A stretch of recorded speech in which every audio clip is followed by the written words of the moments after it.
ఏ ఏ ప్లేసే చూడొచ్చు మీ tour and ట్రావెలిజంలో భాగంగా? మామూలుగా పిల్గ్రిమేజ్ ప్రకారంగా మన ఇండియాలో వచ్చేసి చార్ధామ్ అనుకోండి, అమర్నాథ్, తర్వాత వచ్చేసి గుజరాత్ కాశీ యాత్ర, రామేశ్వరము, కన్యాకుమారి, కేరళ అనంతపురం స్వామి దేవస్థానము, అయ్యప్ప, ఇలా మనకి కర్ణాటక అనుకోండి, ఇలా అన్నీ కూడా మనకు డివోషనల్గా ఇండియాలో తీసుకెళ్తాం.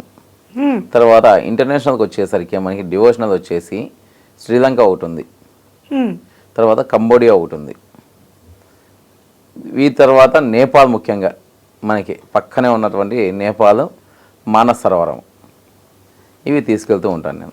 ఇవి కాకుండా ఇప్పుడు విహారయాత్రలకి ఇప్పుడు స్విట్జర్లాండ్ ఇలా కొన్ని ప్లేసెస్కి లేదంటే ఫారెన్ అనేసరికి మనందరికి గుర్తొచ్చేస్తుంది ప్యారిస్, ఇట్లాంటి ప్లేసెస్ కూడా చాలామంది తిరగాలనుకుంటారు యంగ్స్టర్స్, వీళ్ళ మాట ఏంటి?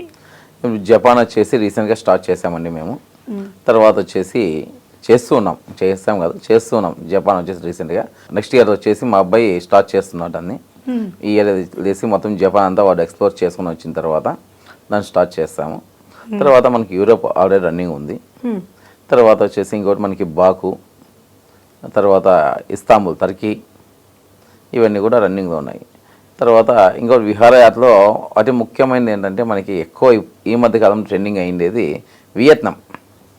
ఓకే, వియత్నాం కూడా నేచర్ చాలా బాగుంటుంది. టోటల్గా ఓషన్ చుట్టూ ఓషన్ ఉంటుంది, సీషోర్ టోటల్గా చాలా అద్భుతంగా ఉంటుంది.